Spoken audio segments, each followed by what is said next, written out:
Welcome back to the broadcast. You're watching KUTV Primetime News, Money Monday. And in Kenya, the youth population represents a significant portion of society, yet many face formidable challenges when seeking employment opportunities. Today, we are joined by Dr. Purity Muthima from Kenyatta University Women Economic Hub, who along with her team has conducted extensive research on youth unemployment in Kenya. Together, we aim to shed light on the current state of youth unemployment, its underlying causes, and potential solutions to address this critical issue. Without further ado, let's delve into this conversation. Karibu sana, Dr. Purity Muthima to KUTV. Thank you so much. I know you're at home, so I think we'll just get right into a discussion. Okay. Yeah. So from your research on the youth and unemployment in Kenya, kindly provide us with an overview from your research on the youth unemployment rate. Okay, thank you, Anne. The unemployment rate in Kenya also depends also with the target group youth, the audience actually, because even if as you look at the other reports, maybe from World Bank or even our own Kenya National Bureau of Statistics, there's the rate for maybe 20 to 25-year-olds, 26 to 25, 26 to 30, 30 to, and if it on an average total is like 35 to 40% unemployment rate currently. Otherwise, according to the literature reviewed and other research is like showing a percentage decline, but to different ages. Yeah. All right, now as Kenyatta University Women Economic Hub, while conducting this research to begin with, what were you seeking to achieve? Okay, for Kenyatta University Women Economic Hub, the major goal of the hub that was funded by Bill and Melinda Gates was to find out what works for women.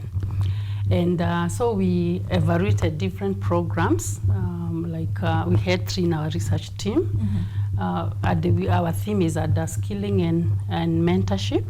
So we had one from the Public Service Commission. I think it's known by graduates because they are usually interns for 1 year.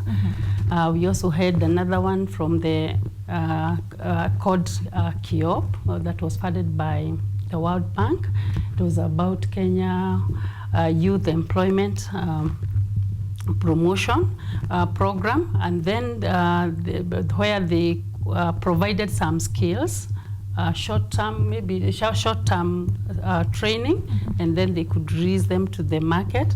And then finally there was another one for high schoolers, girls, a program known as UNESCO Kenya Government Mentorship Program that targeted young girls in high school who were doing sciences while they were in Form 2 and Form 3. And so we also looked at their pathway, how they have progressed, and whether they also took up some of these programs in sciences. And today some have graduated, others are still in college. Some were affected by COVID. And therefore, all these people were the ones, youths now from Kisumu, Nairobi, and Mombasa. So these are now the graduates that we were interviewing. So because we were looking for those who have finished the program so that they can be able to tell us the effect, where they are, the challenges, and all that. Yeah. So what are some of the challenges facing young people looking to enter into the job market? Okay. The one, for one major report was coming out is many think there's a lot of corruption in absorbing them.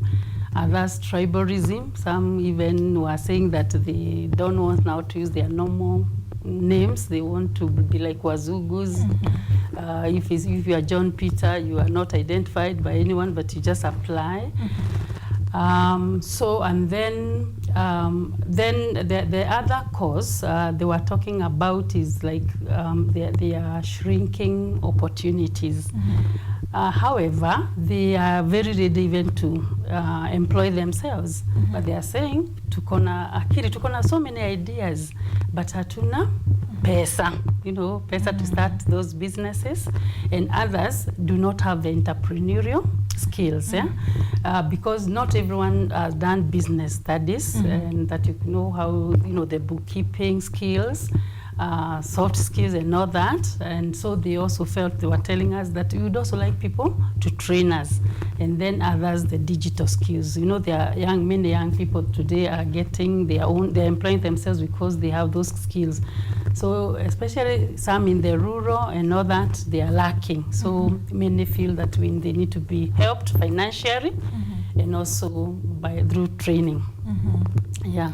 You've said something that now people want to change their identity so that they can't be identified with their local names, right?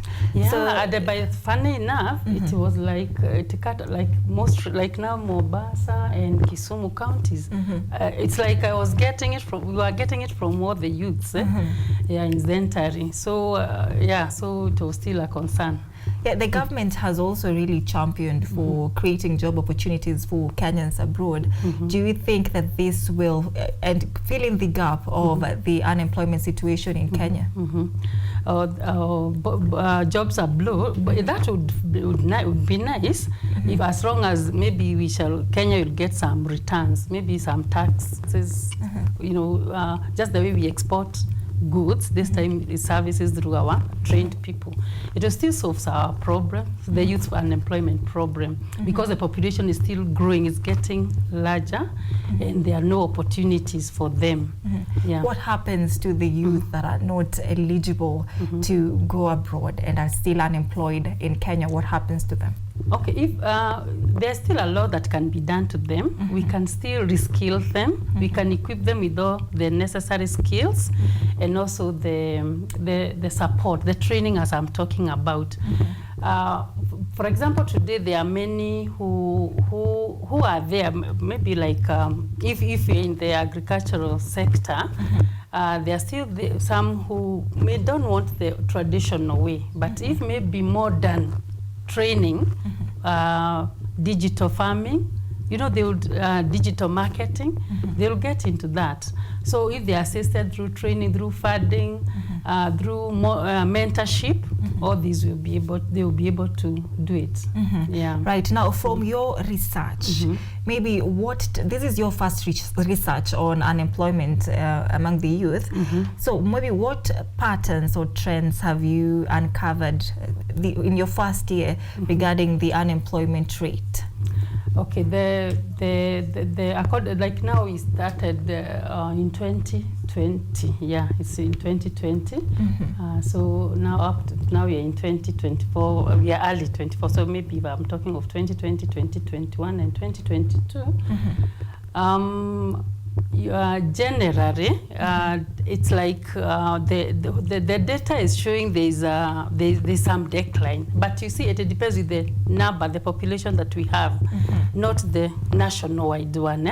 So maybe like what is now there in the literature, it shows that there's some slight decline, because if, in 2020. It was said that it was about 13.48 came to, and that is a targeted age, not the whole number of youths. Yeah, then 13.35, and by 2022 it was like 13.35. Yeah. But if you add all these, you see because they are different level ages.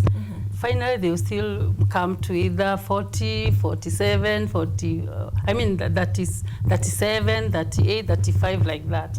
Yeah.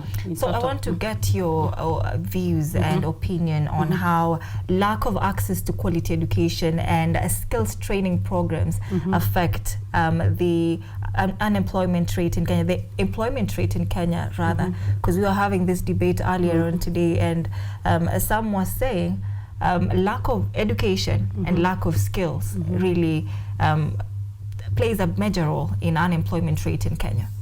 Okay, thank you. You've talked of quality education. Yes. Okay, and of course, currently, you know, most of the schools, whether high basic education or even colleges and tertiary levels, we still have high population, teacher-people ratio, where maybe an instructor may not be able to practically maybe involve the learners, because one of the things that even them they were saying is like more it was more of learning than doing, yeah. So it's like the system was about hearing but not doing. So even if there are students who were learned about agriculture, but when they go out there, they can't practice it, yeah? Yeah, because they have not learned the practical skills. So I think we are happy that we have the competence-based education, hoping that we will be able to get the right ratio of the teacher to pupil, so that now they can practically, you know, hands-on on whatever they learn, they're able to show the competencies. Yeah. Speaking of quality education, right now the country and schools are experiencing a hard time, and there's 100% transition, especially from primary schools to high schools. We have a lot, I think 130,000 students who have not yet reported to high schools. So this, without a doubt, is really going to affect the employment rates in the country. We're going to have more youths in the coming future who are unemployed. So how do we really fill in this gap as the people who are here before them? Yeah, and that's a good question, and because the population of the unskilled is very high. It's very high. Even if you are subtracting maybe those who have finished university or tertiary colleges, a majority are unskilled. Don't forget there are those many who got maybe D's and E's and never transited, and they are still there. They are brothers, they are sons, daughters.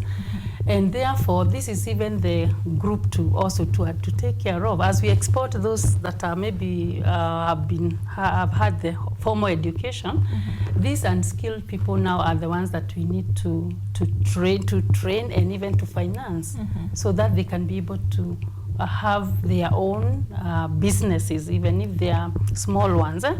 Because like now, majority are lacking money. In fact, that's what they are saying, the capital to start.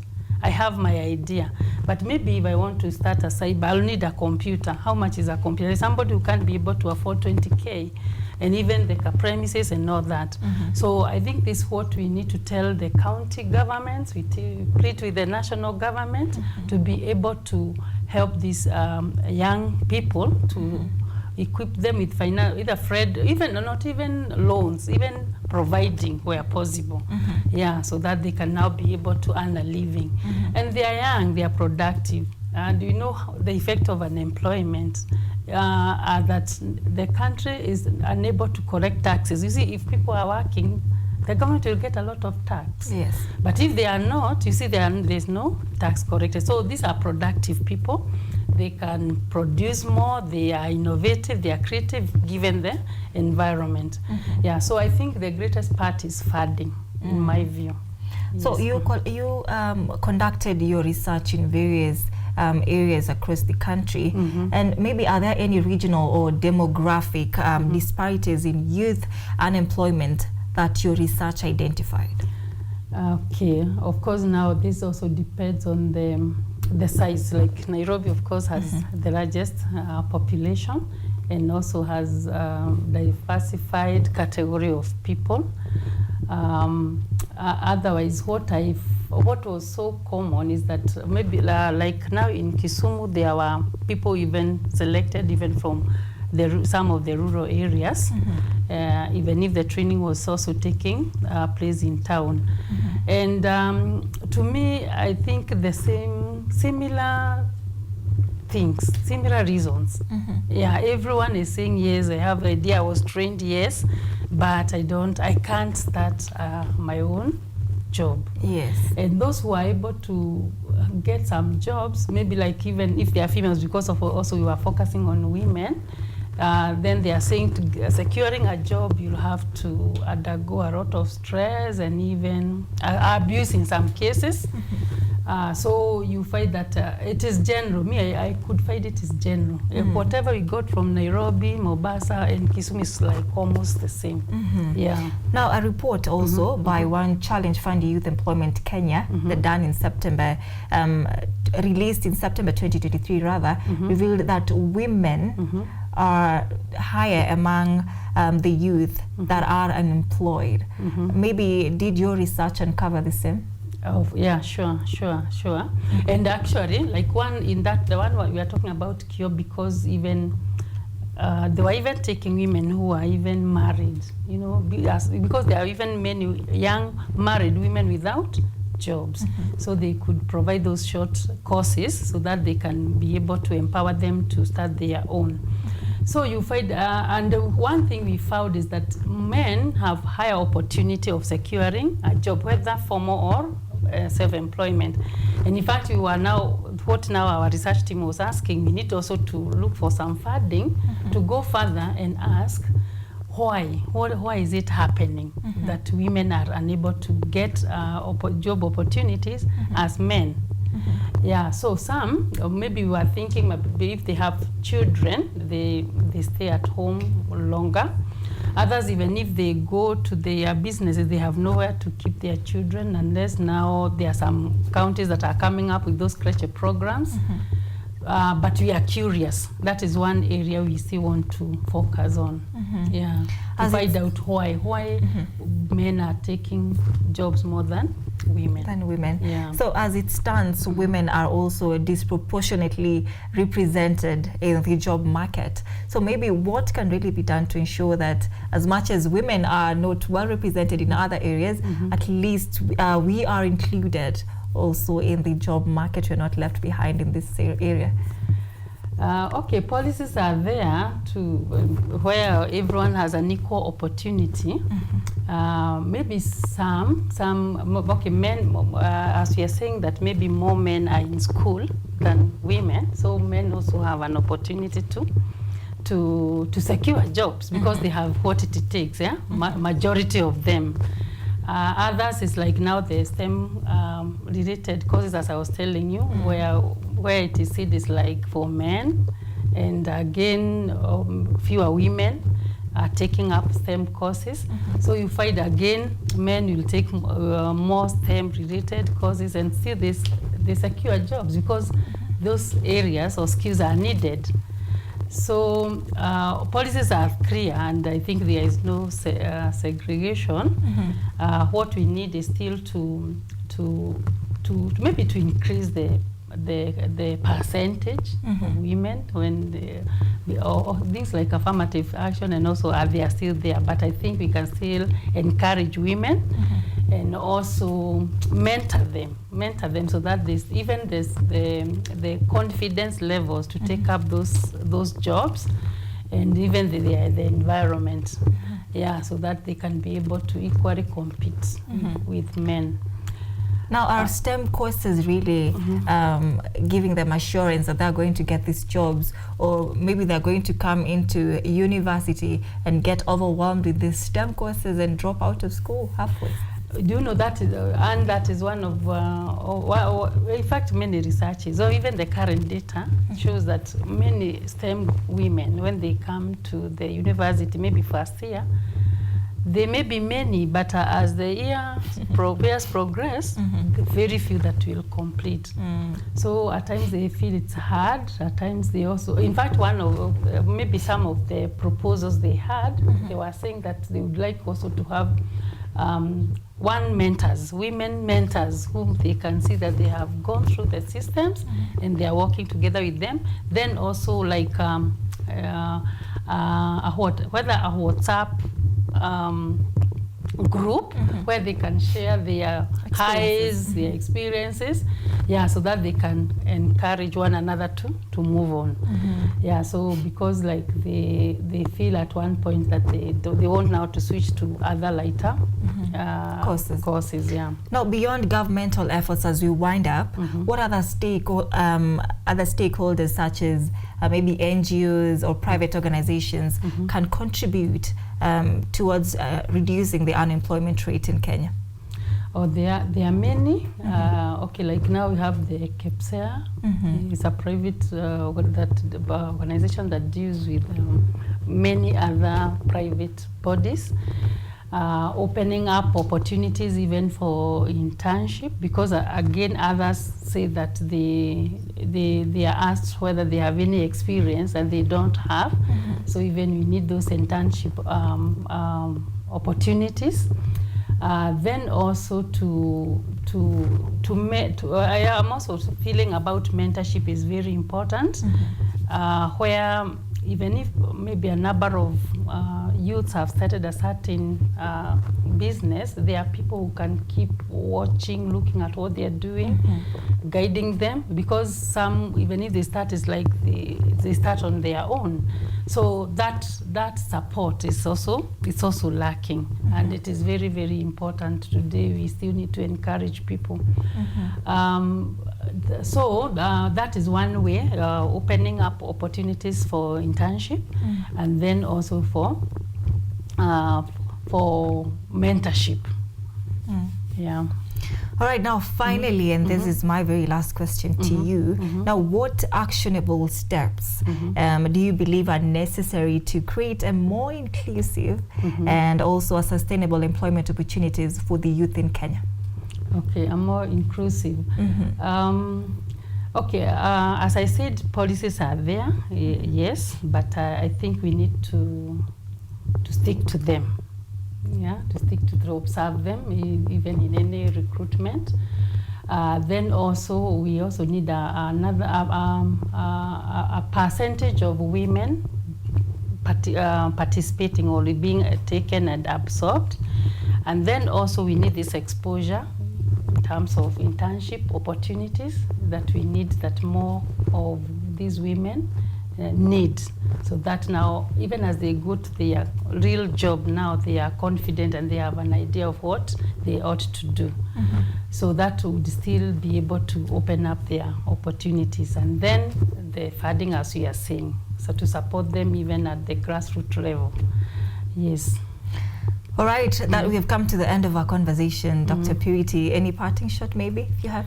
Okay, I just want to say thank you. That is your camera. Oh, okay. I want to say thank you for this opportunity, and even to encourage the youths. I know many were desperate. We found some even committing suicide, but there's still hope. So we still encourage all those, the community, the government, the county governments, to secure some funding for the youth so that they can have an opportunity to grow themselves. Otherwise, thank you so much. All right, that is Dr. Purity Muthima from Kenyatta University, and also a researcher at Kenyatta University Women's Economic Hub. Thank you so much for making time for us tonight. We do appreciate your time.